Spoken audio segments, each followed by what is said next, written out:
Hey everybody, hope you're having a good day. This is just gonna be like a little post-story reflection to our decks. It's like essentially my final Dear Days video. So obviously I'm recording this the week off before this is going out. So the week I'm recording this is the week that Brazen It's Tales finally reached the end, which if you guys are not familiar with that, if I go to character selection right now, every character is clear, so this means that the story is essentially done for us. So I thought as a way to kind of reflect the end of our journey, I want to look through the decks we kind of started with on the deck at the end. So we're going to look at kind of like that's a way. So if anyone remembers, this was the very first deck we started off with. We played this as a beginning deck and we slowly changed it into a far stronger deck. We played this at the beginning. We had this for like 6 weeks because I could not for the life of me pull a single goddamn P-guard. And even this is somehow managed to like survive the deck, its finished deck. But this was like a nice reflection. So I think in the first, obviously I wanted to implement a craft idea and I couldn't craft any cards recently. So this was like the first thing to change. We changed this to the bring a card back. So if I were to just go to the pack, I immediately went to the festival collection and we took I believe we took this for scuffable moments. Then later we took Transfer to kind of help, and then our third one ended up being Surrogate eventually. So we kind of, I felt that we never really touched the rest of this. It was very much what we played into. So if you anyone remember, like this was like a defendant deck. We were just like slowly weaving and controlling changing the deck from what it looks. And then by the time we got to the end of the story, this was the end result we had came up with. This was the deck. Well, actually, we did take it was the frontier, but this was the deck we kind of like finalized at the end of Yuki's story. So this is where I played this like an entire story, so you can kind of see like we were going for the crossover just sort of idea. So we took like, as much effort. I took as much pieces as we can and kind of like weave it in the deck. We did eventually get our hands on a Grandis Grandale. We get our hands on the Overtrigger. I think we got very lucky on the Overtrigger later. I can't remember from the start of it. I think we may have picked up the Overtrigger like shortly after. Like you can see, we have like a few. There's obviously a few changes we can make. One, I would love to complete the finish of these playsets. I kind of had the playset finished. So if there's going to be any changes I would have done. And we also got this at the end. So I would have actually removed these 3 cards. Rounded our Crit Trigger playset on this personal thing there. Other than that, I think we kind of got well. I tried this on the line during right close to Dear Days 2, so it didn't go well. We got lucky in the Cloud and Prayer. We got that on like our first pack in the run of the BT9, so it came out in clutch, and we were just able to build a deck from like there. It spiraled into its own little thing. So this actually like ended. This is the deck we finished up with Yuki. Sorry, we didn't really alter much since at that point, so it became like at the end of deck we played. Other than that, like I said, it was a nice little journey. We had even pieces to make Nirvana at some point in time. We had like Farina Spetty if we ever wanted to go that direction. And then again, it was just pick your poison. We started like working towards other things. It was a nice little thing. And then I think after that, I played around with the idea of going into Leah was I think the next one we had in mind. No, it wasn't. It was Basaga. I ended up going Basaga later because we got to the point where I felt like, no, if I can start working on this. Now, obviously, we just completely changed the deck since this original. Think of the original like start try like again this game, and this is kind of our end wing. It took us a while to get like the Leonor, and it took us a while to get this, so we were slowly building this up as we're doing. We actually got this for you. I think we're going to for you store it. No, we were working on this a little bit during Yuki Story. We kind of like had a point where we were starting like this, Almond Jester, and then Nirvana were like the 3 decks we had at the end, so I kind of made a mistake. So yeah, I can see like we have the Transfer in this deck. It felt more like a defensive option defensively. Obviously, we've got Blast Favor, so. And this feels slightly more complete. I mean, this was, we eventually shifted our Stokehead deck was shifting around after so often, so obviously if I was going to make changes to this deck, yes, I would take out these prominent elves, I would lower Lena, I would definitely put in these more fun triggers, I would max out their crit, maybe fine tune it a little bit more, but this was definitely like our endpoint deck for Leonor. Obviously, if we want to get better, we did have the 4th copy. Could have easily did it. I think they will give us a few more BT6s, which resulted in that. Other than that, this was a fine deck. I think there's definitely room for improvement. But it was nice to kind of see how this deck ended out. Then, by sheer chance, when we were starting going into the boxes, we started working on Amalchester. And I think this was like the deck we had very little resources for, but we were sort of like, I had pieces, but so I kind of like built it, and then we kind of like, I wanted to like build on top of it. So we had like various unique cards. We had Sargon, just kind of recycle and crit triggers we used for early guard to fuel out our Amalchester combo, which give the AI just kind of potential to block a few times. We ran Skull Comments just for a search engine for every need. This weirdly had value. This was Celos was okay. It didn't really do too much, but it wasn't useful. Had this just to bring back some crit triggers to everyone recycle effects, and then we had Twin Marble Dragon. We pulled another copy later down the line. Don't think we need it anyway. And yeah, obviously, see, this was the it. I would have wanted to go 8 crit. I think I missed. No, we did get. We have 8 crit. I think I missed these early. Again, you see the ground is triggering on things. We've got Mask of Hydrogen because I felt like free was like the best option. Again, it's just looking back at our decks. This is the journey for our entire playthrough, and this deck, Leonor and Morphana, were just the 3 decks we had played for the majority of Yugi's, for a good part of the end of Yugi's story. So it was nice to kind of see this variety of deck building that I had. It was a journey, and obviously I just work with what we got. Try to be creative with the cards we have, and just kind of go with a little progression in a way. Obviously, when we get to other stories, we kind of experiment with a few new decks. So, eventually, we did go to. We did buy this very early, but I opted to hold off for a while, which is obviously Basaga. So, obviously, here's your original Basaga deck. We started this mid-use story, and I think I had pieces.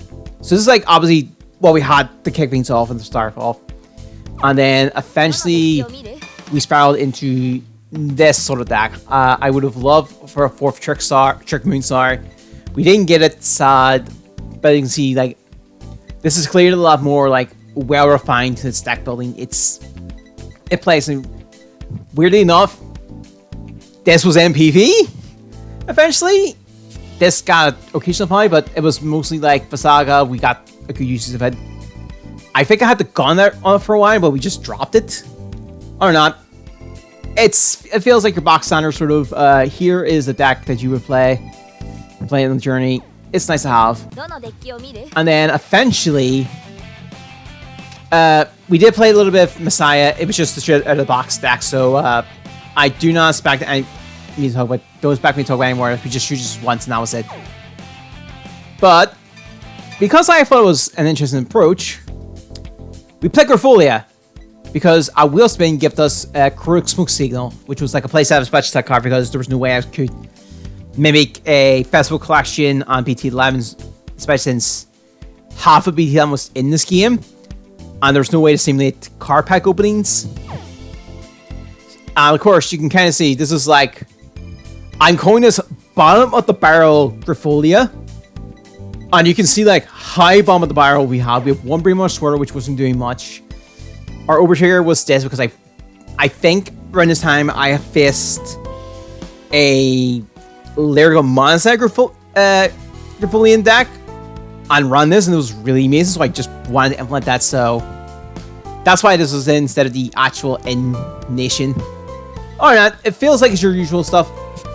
I had this, I think it's more of a search engine, but no. Small improvements, obviously. there were better ways we could have implemented this deck. This was just a shot in the dark. It worked for like an episode or two, and then just face planted later, so it only has use for a while.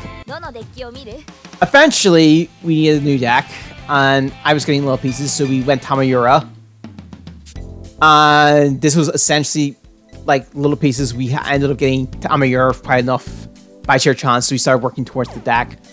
I also apparently had some Rumis for Mamis, and then just the grade 2 Rins and stuff. And I think by the end of it, I go to set 8. I think we just missed the playset of the grade 1. But we got the playset of the grade 2 at the very end. So we got 2 done. And no, we did end up playsetting it. Yeah, I think I was it, because I think at the very end I ended up getting the playset, but we didn't need the playset.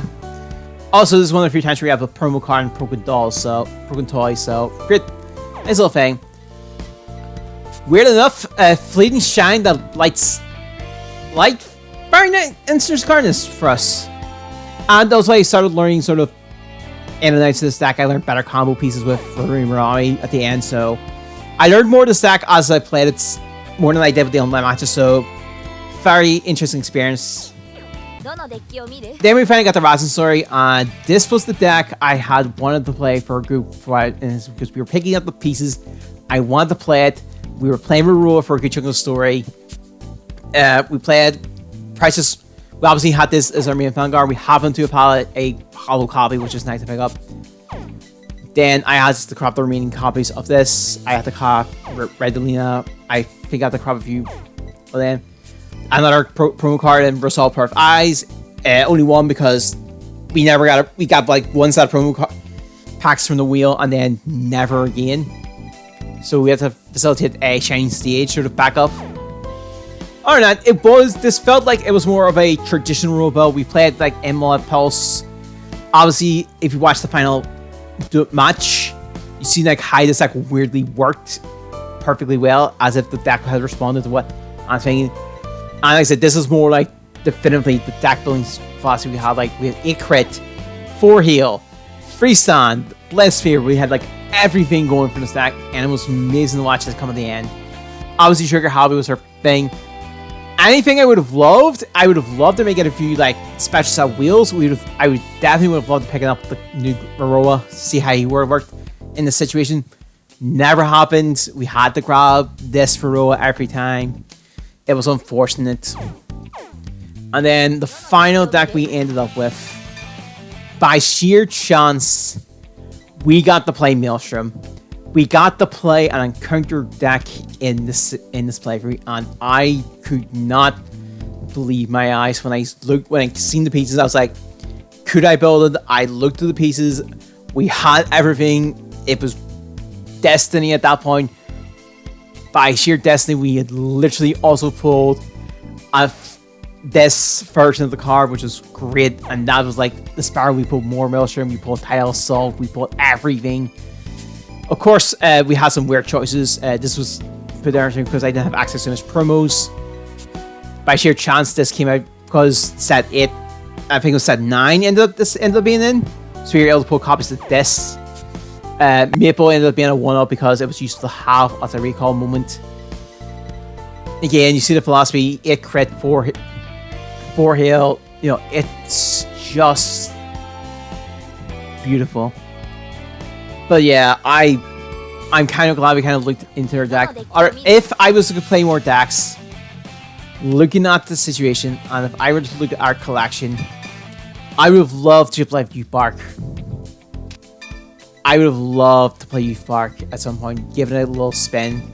Unfortunately, we had one Skyfall Arms. It wasn't facilitated. We could have played the Protofall Arms, but if I'm playing it, we played the Atto card. I would have also wanted to play Dragduel, and I think we were close to him if I'm just looking at the basic stuff. So if I were to go set 7, because he was like debuting on. Oh, we didn't pull a single of him, did we? Okay, yeah, but I think we pulled enough of the Masquerade. Oh, we put one. So, okay. So it wasn't even in the cards, but you know what I mean? There was just some things. I would love to maybe go back and play a few more cards. I would love to have played Luke here. I would love to have played Murfana. I would have... Is it Murfana or is it Angelina? I keep getting these mixed up. And obviously we are currently in... It is Murfana. Cool. I would love to play this. And giving us right now in Dear Days 2, I think we may be getting the I don't know if we're getting the upgraded version of this. I would love to maybe experiment to play these sort of decks a bit more. We could have played Grand Prix if we had the means, but I personally felt at this point we couldn't. Oh, I think we actually could have played. I think we could have played Genesis. Yeah, we totally could have played Genesis, and it would have been like no problem. Shame, I would have loved to play the deck, but I don't know. I felt I make this video just more as a. And if anyone wants to know our end collection of cards, if you're excluding like the sort of like duplicates and stuff, I say we got about 2,000 cards. Which isn't too bad. Like obviously we missed quite a few like alternative arts and stuff like that, but you know, this was a journey. I'm glad I kind of picked it up as a let's get through this until Dear Days 2, and now we're in Dear Days 2 and I'm enjoying the story. I've yet to get the end of Dear Days 2 as of recording. Probably by the time you watch this, we'll probably hit the end of that. And I'll do a progression deck at the end of that Dear Days 2, and that also will include the vintage version as well. I wish I was doing things like see slight progressions, but we were getting like small upgrades. I think this was just a journey kind of. So here's just. So this was been like our end card. So like from here, so we actually got 182 cards. No, that's never mind. Never mind. That's because I wasn't cleaning up alternative varieties and stuff. Never mind. So we get one of all these. And here's our little promos from like the packs that were in. So from here, we are back to pack promos. I don't know. This was like an enjoyable experience. I don't know. It's worth revisiting at some point down the line. But yeah, this is just our overall like end collection. I thought we should show it off. Oh yeah, so we can ignore these. Okay, never mind. It's just going by nation too. But yeah, this was just an enjoyable journey. I don't know what the plan would be for Saturdays after this. I have one idea for Saturday, but the rest I'm going to debate about. So yeah, you can kind of see. I was going to go over... No, it's too much cards, but you kind of get the idea. So yeah, that's it. There's no more J-Days content I have left in my mind. I feel like I've done everything I can with Dear Days. The goal... If I want to revisit this, I might do like a little... I don't know if we can do a challenge or not. But we'll see. I'm probably not... I hope you all enjoyed it. Who knows what Dear Days is going to be like for me down the line. We'll see. I'll see you next time. Goodbye.